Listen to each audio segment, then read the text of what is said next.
जम्मू कश्मीर दे एक दिन दे दौरे ते गए प्रधानमंत्री नरेंद्र मोदी ने मरहूम कांग्रेसी नेता गिरधारी लाल डोगरा दी जन्म शताब्दी समारोह च परिवारवाद ते जवाईवाद ते निशाना साधे। उत्थे इस दौरान उन्होंने किसी विशेष पैकेज का ऐलान नहीं किया है। उन्होंने कहा कि डोगरा जी नूं लोकां दी परख सी। उन्होंने अरुण जेटली नूं अपना जवाई चुनिया, जबकि दोवां दी विचारधारा वख सी, पर जेटली ने उन्हां दा फायदा नहीं उठाया ते ना ही डोगरा जी ने उन्हां ਨੂੰ ਅਜਿਹਾ ਕਰਨ ਦਿੱਤਾ। ਉਹਨਾਂ ਨੇ ਕਿਹਾ ਕਿ ਨਹੀਂ ਤਾਂ ਅੱਜ ਤਾਂ ਜਵਾਈ ਕੀ ਕਰਦੇ ਹਨ। ਉਹਨਾਂ ਨੇ ਇਹ ਗੱਲ ਰਾਬਰਟ ਵਾਡਰਾ ਨੂੰ ਮੁੱਖ ਰੱਖ ਕੇ ਕਹੀ, ਜੋ ਕਾਂਗਰਸ ਪ੍ਰਧਾਨ ਸੋਨੀਆ ਗਾਂਧੀ ਦੇ ਜਵਾਈ ਹਨ। ਉਹਨਾਂ ਨੇ ਇਸ ਦੇ ਨਾਲ ਹੀ ਦੇਸ਼ ਨੂੰ ਈਦ ਦੀ ਵੀ ਵਧਾਈ ਦਿੱਤੀ।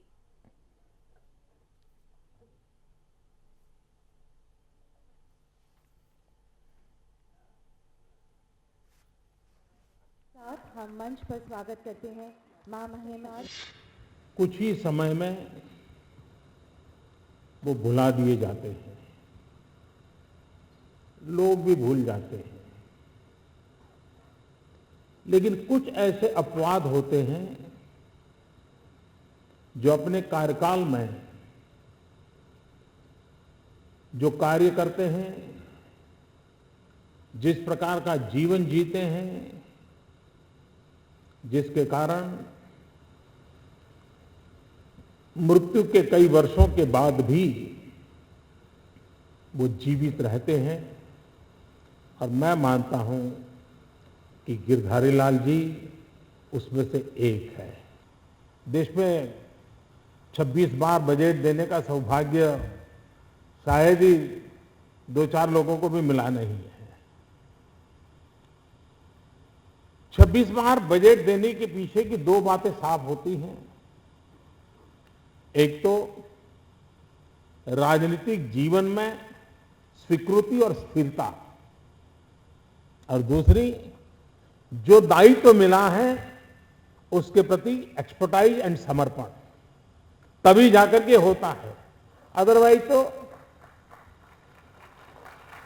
लोग आते हैं, जाते हैं, बनते हैं, बदलते हैं, ये रहता है।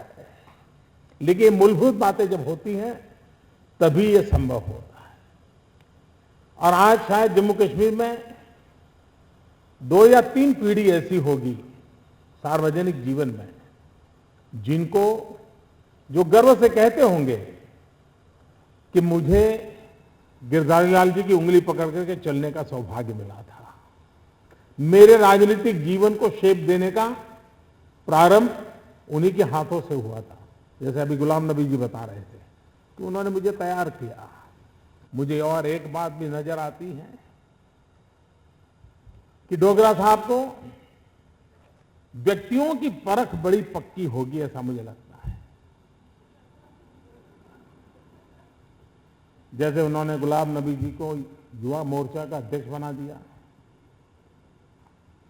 तो व्यक्तियों की परख बहुत ही अच्छी रहती होगी। वो बराबर नाप लेते होंगे कि व्यक्ति ठीक है कि नहीं है।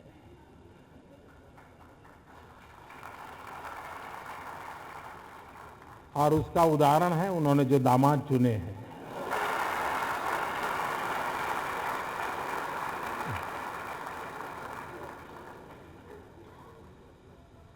ये उनकी, वरना अरुण जी की विचारधारा को और उनकी राजनीतिक विचारधारा को कोई मेल नहीं था।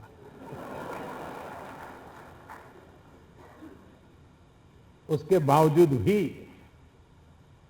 कुर्सी दे न दे, बेटी तो दी।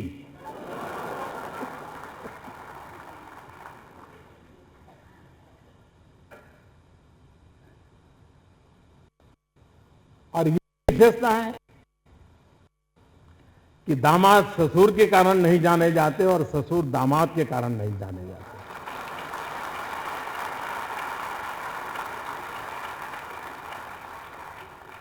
वरना इतने साल के सार्वजनिक जीवन में अरुण जी को कभी तो मन कर गया होगा कि ससुर इतने बड़ी जगह पे बैठे, लेकिन उन्होंने भी अपने आप को दूर रखा और उन्होंने भी इनको दूर रखा। आप अपना भाग्य अपने खुद तय कीजिए, मेरा जिम्मा मैं निभाऊंगा। और आज तो हम जानते हैं दामादों के कारण क्या क्या बातें होती है।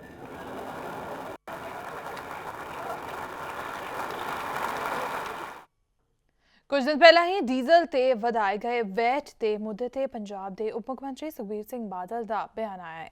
उन्होंने कहा है कि वैट केवल पंजाब च ही नहीं बताया गया है, दिल्ली, हरियाणा, हिमाचल प्रदेश समेत उत्तर भारत के कई सूबों च वैट की दर च वाधा किया गया है। उप मुख्यमंत्री ने कहा है कि डीजल ते वैट के वाधे का फैसला दिल्ली च हुई उत्तर भारत के ਵੱਖ-ਵੱਖ सूबों के मुख मंत्रियों और वित्त मंत्रियों की मीटिंग च लिया गया सी।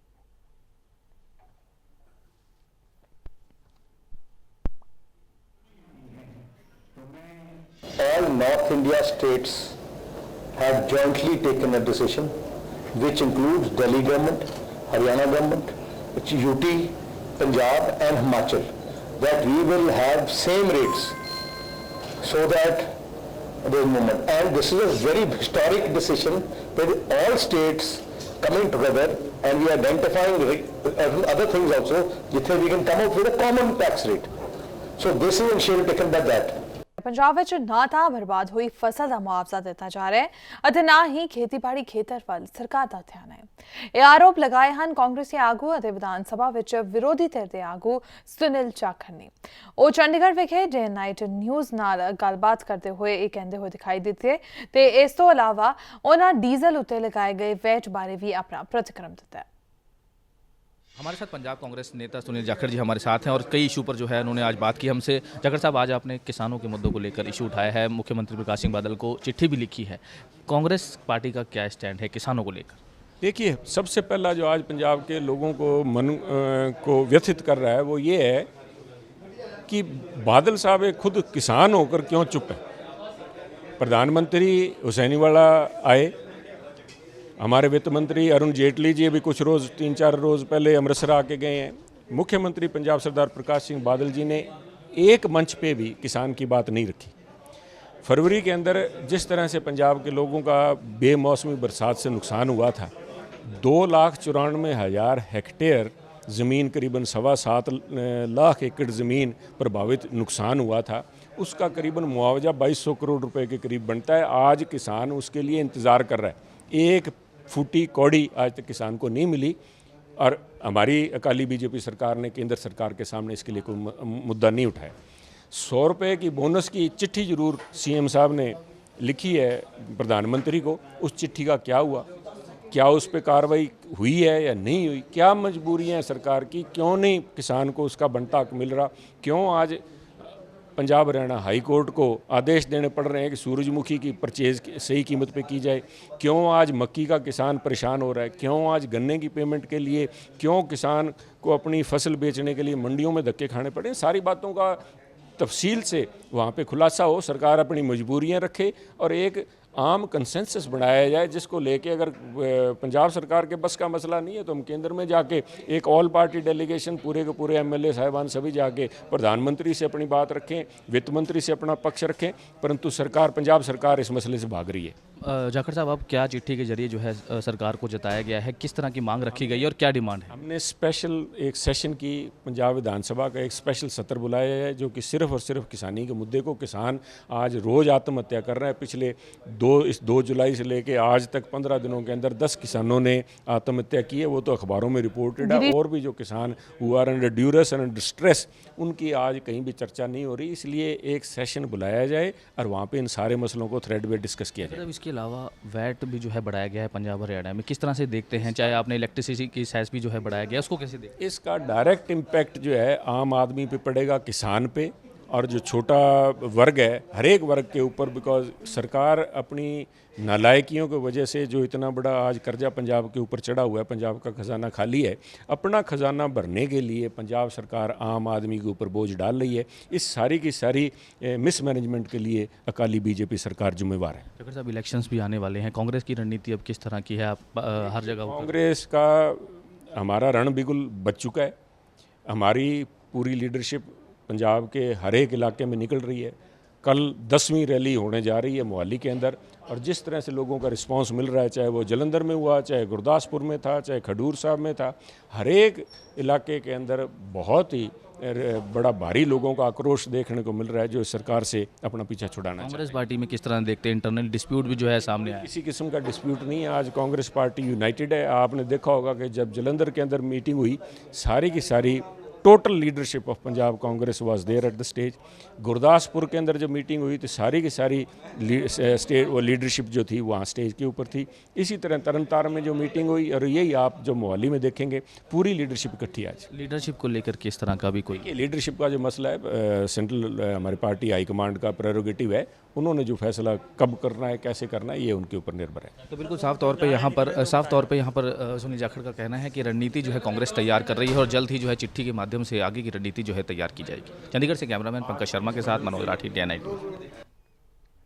ਪੁਲਿਸ ਜ਼ਿਲ੍ਹਾ ਬਟਾਲਾ ਦੇ ਅਧੀਨ ਪੈਂਦੇ ਪਿੰਡ ਮਾੜੀ ਬੁੱਚੀਆਂ ਵਿਖੇ ਅਣਖ ਦੀ ਖਾਤਰ ਕਤਲ ਦਾ ਮਾਮਲਾ ਸਾਹਮਣੇ ਆਇਆ ਹੈ। ਇੱਕ ਲੜਕੀ ਵੱਲੋਂ ਪਿੰਡ ਦੇ ਹੀ ਇੱਕ ਮੁੰਡੇ ਨਾਲ ਲਵ ਮੈਰਿਜ ਕਰਾਉਣ ਤੋਂ ਗੁੱਸੇ ਵਿੱਚ ਆਏ ਲੜਕੀ ਦੇ ਭਰਾਵਾਂ ਨੇ ਆਪਣੀ ਭੈਣ ਨੂੰ ਤੇਜ਼ਧਾਰ ਹਥਿਆਰਾਂ ਦੇ ਨਾਲ ਕਤਲ ਕਰ ਦਿੱਤਾ ਹੈ। ਫਿਲਹਾਲ ਪੁਲਿਸ ਵੱਲੋਂ ਲੜਕੀ ਦੇ ਭਰਾਵਾਂ ਸਮੇਤ 10 ਅਣਪਛਾਤੇ ਵਿਅਕਤੀਆਂ ਖਿਲਾਫ ਮਾਮਲਾ ਦਰਜ ਕਰ ਲਿੱਤਾ ਗਿਆ ਹੈ। ਪੁਲਿਸ ਅਧਿਕਾਰੀਆਂ ਦਾ ਕਹਿਣਾ ਹੈ ਕਿ ਆਰੋਪੀਆਂ ਨੂੰ ਜਲਦ ਹੀ ਕਾਬੂ ਕਰ ਲਿੱਤਾ ਜਾਵੇਗਾ।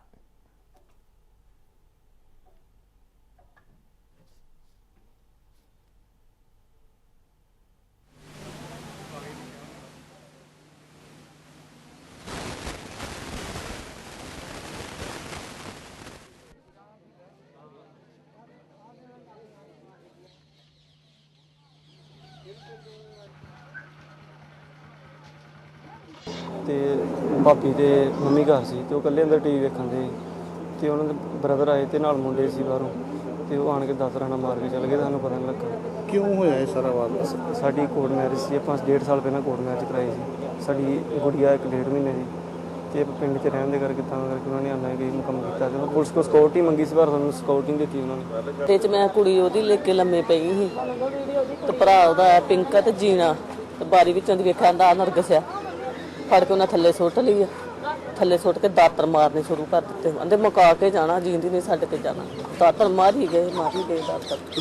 ਤੇ ਅਚਾਨਕ ਹੀ ਉਹਦੇ ਕਰੀਬ 12-14 ਬੰਦੇ ਆਏ ਆ।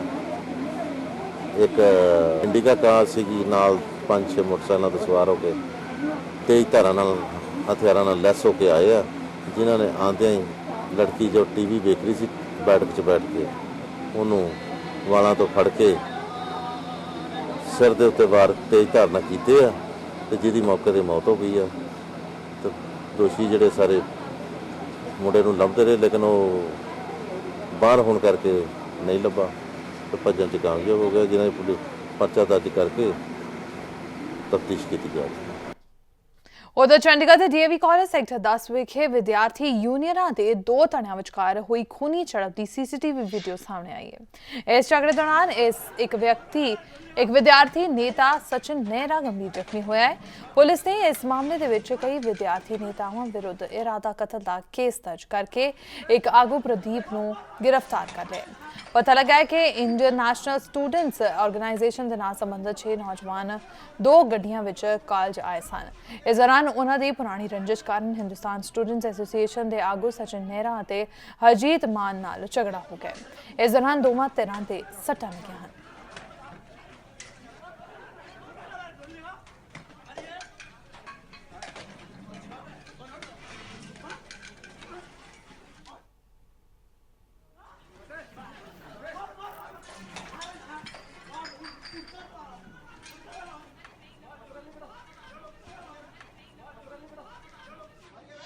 ਅੱਜ ਕੱਲ੍ਹ ਸਾਰੇ ਕਾਲਜਾਂ ਯੂਨੀਵਰਸਿਟੀ ਦੇ ਨਵੇਂ ਜਿਹੜੇ ਬੱਚੇ ਪਾਸ ਆਊਟ ਹੋ ਗਏ ਕਾਲਜਾਂ ਜਾ ਰਹੇ, ਉਹਨਾਂ ਦੀ ਐਡਮਿਸ਼ਨ ਚੱਲ ਰਹੀਆਂ ਸੀ।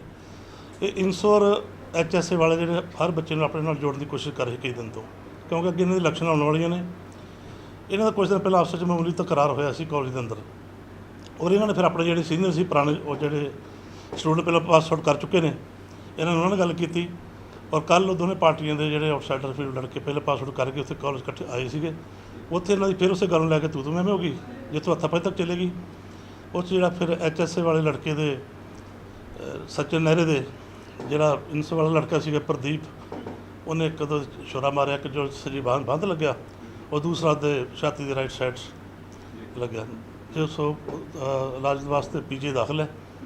तो प्रदीप को अं कल ही अरेस्ट कर लिया। प्रदीप ने अपने खब्बे हत्थ खुद ही उस छुरे नाल जख्म करके सैक्टर 16 दाखिल हो गया सीगा। फिर उस तो 16 दिन उन्हें ये महसूस किया भी शायद मैं गलत किया, वो 16 भज गया सी। लेकिन मैं Gursewak Singh sub inspector ASI नवीन नूं टीम नाल लाया सीगा, ये दोबारा फिर घूमदा उत्थे पहुँच गया, जिन्होंने असीं फिर उत्थे इन्फॉर्मेशन अरेस्ट कर लिया। बाकी ये नाल जिहड़े 5-6 मुंडे हो रहे हैं दौड़े हुए ने, उन्हां च यूनीवर्सिटी इस कॉलेज और आउटसाइडर ने, उन्हां नूं जल्द गिरफ्तार कर लिया जाएगा। ਅਦਾਕਾਰਾ ਪਰਿਣੀਤੀ ਚੋਪੜਾ ਨੂੰ ਹਰਿਆਣਾ 'ਚ ਬੇਟੀ ਬਚਾਓ ਬੇਟੀ ਪੜਾਓ ਮੁਹਿੰਮ ਦਾ ਬ੍ਰਾਂਡ ਅੰਬੈਸਡਰ ਬਣਾਇਆ ਜਾਣ ਤੇ ਮੁੱਖ ਮੰਤਰੀ ਖੱਟਰ ਨੇ ਉਹਨਾਂ ਦੇ ਸਿਹਤ ਮੰਤਰੀ ਅਨਿਲ ਵਿਜ ਵਿਚਕਾਰ ਵਿਵਾਦ ਹੋ ਗਿਆ। ਦੋਵਾਂ ਵਿਚਕਾਰ ਸੋਸ਼ਲ ਮੀਡੀਆ ਤੇ ਜੰਗ ਛਿੜੀ ਹੋਈ ਹੈ। ਮੁੱਖ ਮੰਤਰੀ ਨੇ ਪਰਿਣੀਤੀ ਨੂੰ ਬ੍ਰਾਂਡ ਅੰਬੈਸਡਰ ਬਣਾਉਣ ਦਾ ਐਲਾਨ ਕਰ ਦਿੱਤਾ ਤਾਂ ਵਿਜ ਨੇ ਅਜਿਹੀ ਜਾਣਕਾਰੀ ਤੋਂ ਇਨਕਾਰ ਕਰ ਦਿੱਤਾ। ਦੋਵਾਂ ਨੇਤਾਵਾਂ ਨੇ ਟਵਿੱਟਰ ਤੇ ਆਪਣੇ ਬਿਆਨ ਦਿੱਤੇ। ਸਭ ਤੋਂ ਪਹਿਲਾਂ ਹਰਿਆਣਾ ਦੇ ਮੁੱਖ ਮੰਤਰੀ ਖੱਟਰ ਨੇ ਪਰਿਣੀਤੀ ਨੂੰ ਬੇਟੀ ਬਚਾਓ ਬੇਟੀ ਪੜਾਓ ਮੁਹਿੰਮ ਦਾ ਬ੍ਰਾਂਡ ਅੰਬੈਸਡਰ ਬਣਾਏ ਜਾਣ ਦੀ ਪੁਸ਼ਟੀ ਕੀਤੀ, ਪਰ ਸਿਹਤ ਮੰਤਰੀ ਅਨਿਲ ਵਿਜ ਨੇ ਉਸ ਤੋਂ ਬਾਅਦ ਟਵੀਟ ਕੀਤਾ ਕਿ ਉਹਨਾਂ ਨੂੰ ਇਸ ਗੱਲ ਦੀ ਜਾਣਕਾਰੀ नहीं है।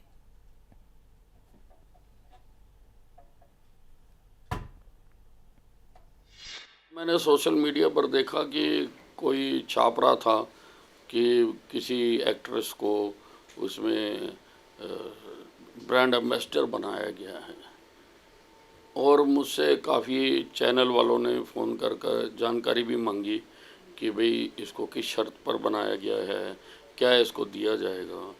तो मैंने फिर ट्वीट किया कि भाई ना तो आज तक मेरे विभाग की किसी मीटिंग में इस नाम की चर्चा हुई है, जहाँ किसी को ब्रांड एम्बेसडर बनाने के लिए कोई बात की गई, और ना मेरी जानकारी में है। अब मुख्यमंत्री जी को मालूम होगा, मैं तो अपने विभाग की बात कह सकता हूँ कि मेरे विभाग में कम से कम जो बेटी बचाओ अभियान के लिए सोल रिस्पॉन्सिबल है, क्योंकि सारा मेरा डिपार्टमेंट अपनी जान को हथेली पर रख के इसके लिए काम कर रहा है। मेरे डॉक्टर दिन रात रेड्स कर रहे हैं, बहुत विरोध झेल रहे हैं, कठिनाइयाँ झेल रहे हैं, और मैं नहीं समझता कि हमें बेटी बचाओ अभियान के लिए किसी एक्टर या एक्ट्रेस की जरूरत। ਸ਼੍ਰੋਮਣੀ ਗੁਰਦੁਆਰਾ ਪ੍ਰਬੰਧਕ ਕਮੇਟੀ 24 ਅਤੇ 25 ਅਕਤੂਬਰ ਨੂੰ ਬਾਬਾ ਬੰਦਾ ਸਿੰਘ ਬਹਾਦਰ ਇੰਜੀਨੀਅਰਿੰਗ ਕਾਲਜ ਫਤਿਹਗੜ੍ਹ ਸਾਹਿਬ ਵਿਖੇ ਵਿਸ਼ਵ ਪੰਜਾਬੀ ਭਾਸ਼ਾ ਸੰਮੇਲਨ ਕਰਵਾਏਗੀ, ਜਿਸ ਦੀ ਰੂਪਰੇਖਾ ਤੈਅ ਕਰਨ ਦੇ ਲਈ ਕਮੇਟੀ ਦਾ ਗਠਨ ਕਰ ਦਿੱਤਾ ਗਿਆ ਹੈ। ਇਹ ਜਾਣਕਾਰੀ ਅੰਮ੍ਰਿਤਸਰ 'ਚ ਸ਼੍ਰੋਮਣੀ ਕਮੇਟੀ ਪ੍ਰਧਾਨ ਅਵਤਾਰ ਸਿੰਘ ਮੱਕੜ ਨੇ ਦਿੱਤੀ। ਉਹਨਾਂ ਕਿਹਾ ਕਿ ਇਸ ਕਾਰਜ ਦੇ ਲਈ ਪਰਮਜੀਤ ਸਿੰਘ ਸਰੋਆ ਵਧੀਕ ਸਕੱਤਰ ਦੀ ਨਿਗਰਾਨੀ ਹੇਠ ਕਲਗੀਧਰ ਨਿਵਾਸ ਸੈਕਟਰ 27 ਚੰਡੀਗੜ੍ਹ ਵਿਖੇ ਦਫ਼ਤਰ ਖੋਲ੍ਹਿਆ ਜਾਵੇਗਾ ਤੇ ਡਾਕਟਰ ਅਨੁਰਾਗ ਸਿੰਘ ਇਸ ਦਫ਼ਤਰ ਵਿਖੇ ਇੰਚਾਰਜ ਹੋਣਗੇ। ਉਹਨਾਂ ਦੱਸਿਆ ਕਿ ਸ਼੍ਰੋਮਣੀ ਗੁਰਦੁਆਰਾ ਪ੍ਰਬੰਧਕ ਕਮੇਟੀ ਸਿੱਖਾਂ ਦੀ ਸਿਰਮੌਰ ਸੰਸਥਾ ਹੋਣ ਕਰਕੇ ਇਹ ਮਹਿਸੂਸ ਕਰਦੀ ਹੈ ਕਿ ਪੰਜਾਬੀ ਭਾਸ਼ਾ ਦੇ ਵਿਕਾਸ ਤੇ ਚੜ੍ਹਦੀ ਕਲਾ ਦੇ ਲਈ ਵਿਸ਼ਵ ਪੰਜਾਬੀ ਭਾਸ਼ਾ ਸੰਮੇਲਨ ਕਰਵਾਇਆ ਜਾਵੇਗਾ। ਉਹਨਾਂ ਦੱਸਿਆ ਕਿ ਇਸ ਵਿਸ਼ਵ ਸੰਮੇਲਨ ਦੇ ਵਿੱਚ ਪਾਕਿਸਤਾਨ ਸਮੇਤ ਪੰਜਾਬੀ ਨੂੰ ਪਿਆਰ ਕਰਨ ਵਾਲੇ ਤੇ ਪੰਜਾਬੀ ਭਾਸ਼ਾ ਨਾਲ ਸੰਬੰਧ ਰੱਖਣ ਵਾਲੇ ਹਰ ਇੱਕ ਦੇਸ਼ ਵਿੱਚੋਂ ਭਾਵ Canada, America, England, Singapore, Malaysia ਅਤੇ ਆਸਟ੍ਰੇਲੀਆ ਆਦਿ ਤੋਂ ਵਿਦਵਾਨ ਸ਼ਾਮਲ ਹੋਣਗੇ।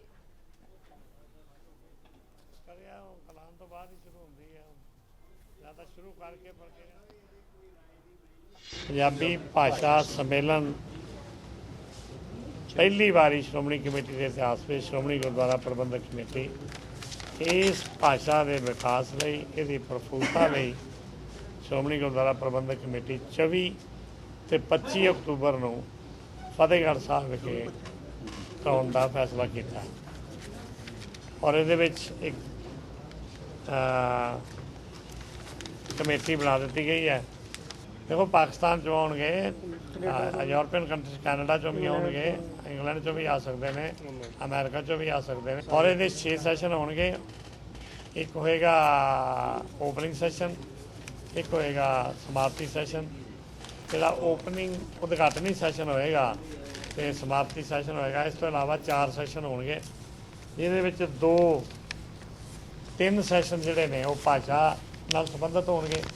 ਇੱਕ ਸੈਸ਼ਨ ਜਿਹੜਾ ਪਰਟੀਕੂਲਰਲੀ ਵਿਸ਼ੇਸ਼ ਤੌਰ 'ਤੇ ਗੁਰਮੁਖੀ ਲਿਪੀ ਨਾਲ ਸੰਬੰਧਿਤ ਹੋਏਗਾ, ਔਰ ਇਹ ਜਿਹੜੇ 4 ਸੈਸ਼ਨਾਂ ਦੇ ਵਿੱਚ ਅਸੀਂ ਜੋ ਫੈਸਲੇ ਹੋਣਗੇ, ਉਹਦੇ ਲਈ ਸ਼੍ਰੋਮਣੀ ਗੁਰਦੁਆਰਾ ਪ੍ਰਬੰਧਕ ਕਮੇਟੀ ਹਰ ਤਰ੍ਹਾਂ ਦੀ ਇਸ ਭਾਸ਼ਾ ਨੂੰ ਪ੍ਰਫੁੱਲਤ ਕਰਨ ਲਈ ਹਰ ਤਰ੍ਹਾਂ ਦੇ ਜਿਹੜੀ ਆ ਉਹ ਜੋ ਵੀ ਸੁਝਾਅ ਆਉਣਗੇ ਉਹਨਾਂ ਦੇ ਅਮਲ ਕਰਨ ਦੇ ਜਿਹੜਾ ਭਰਪੂਰ ਯਤਨ ਕਰੇ। ਹਿਮਾਚਲ ਪ੍ਰਦੇਸ਼ 'ਚ ਮੌਸਮ ਦੇ ਬਦਲੇ ਮਿਜ਼ਾਜਾਂ ਦਾ ਜਿੱਥੇ ਸੈਲਾਨੀ ਲੁਤਫ ਉਠਾ ਰਹੇ ਹਨ, ਉੱਥੇ ਹੀ ਤੇਜ਼ ਬਾਰਿਸ਼ ਸਥਾਨਕ ਲੋਕਾਂ ਲਈ ਸਿਰਦਰਦੀ ਬਣੀ ਹੋਈ ਹੈ। ਮੀਂਹ ਕਾਰਨ ਇੱਥੇ ਲਗਾਤਾਰ ਨੁਕਸਾਨ ਹੋ ਰਿਹਾ ਹੈ। ਹਿਮਾਚਲ ਦੇ ਬਿਲਾਸਪੁਰ ਜ਼ਿਲ੍ਹੇ 'ਚ ਭਾਰੀ ਬਾਰਿਸ਼ ਕਾਰਨ ਰਸਤੇ ਜਾਮ ਹੋ ਗਏ ਹਨ, ਜਿਸ ਕਾਰਨ ਆਮ ਲੋਕ ਪਰੇਸ਼ਾਨੀ ਦਾ ਸਾਹਮਣਾ ਕਰ ਰਹੇ ਹਨ।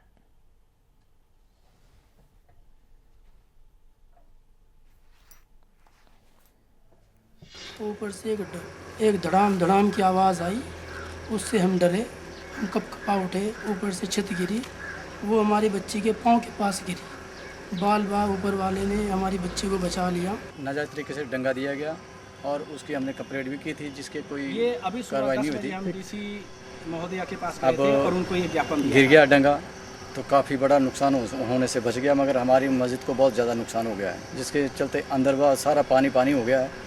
जहाँ से राशन पानी, कालीन वगैरह जो कुछ है सब कुछ खत्म हो गया है। जिला प्रशासन से पूछना चाहता हूँ कि जब एक तिथि निर्धारित कर दी गई थी कि 15 दिन के अंदर वो जो है डंगा लगा दिया जाना चाहिए दोबारा तोड़कर, तो जिला प्रशासन ने क्या कार्रवाई की उस इंक्वायरी के ऊपर?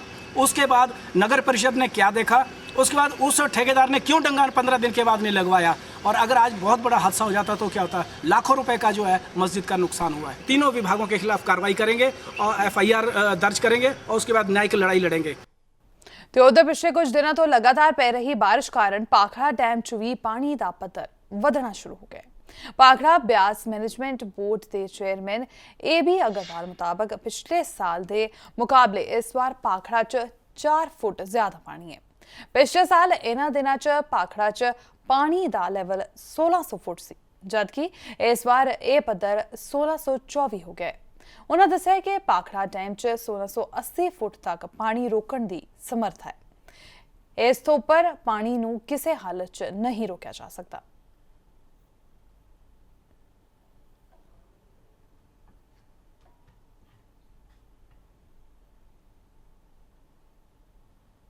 देखिए, हमारे यहाँ खतरे का निशान इस तरह से डिफाइन नहीं होता जैसे नदियों का होता है। हमारे यहाँ ये होता है कि डैम फुल हुआ कि नहीं हुआ, फुल होने के बाद कितना उसमें मार्जिन है, सेफ्टी मार्जिन है, उसके बियॉन्ड जाता है, फिर कह सकते हैं कि कुछ इस तरह की बात है। तो उससे पहले ही हम गेट खोल देते हैं, तो खतरा का निशान तो हमारे यहाँ कभी आता ही नहीं। इस तरह की टर्म हमारे यहाँ इस्तेमाल नहीं होती है। हाँ, जहाँ तक इसका सवाल है कि पहले हमारी जो स्थिति थी पानी की दोनों डैमों में, भाखड़ा में भी और पौंग में, वो थोड़ी चिंताजनक थी। चिंताजनक इसलिए थी कि पिछली साल बारिश बहुत कम हुई थी और हमारे जो डैम थे दोनों के दोनों वो काफी, और उससे पिछली सालों की तुलना में काफी खाली रह गए थे। लेकिन अगर आज की स्थिति है तो वो आज की स्थिति बहुत अच्छी है। पंजाबी खबरों में फिलहाल इतना ही। सानू दो इजाजत, धन्यवाद।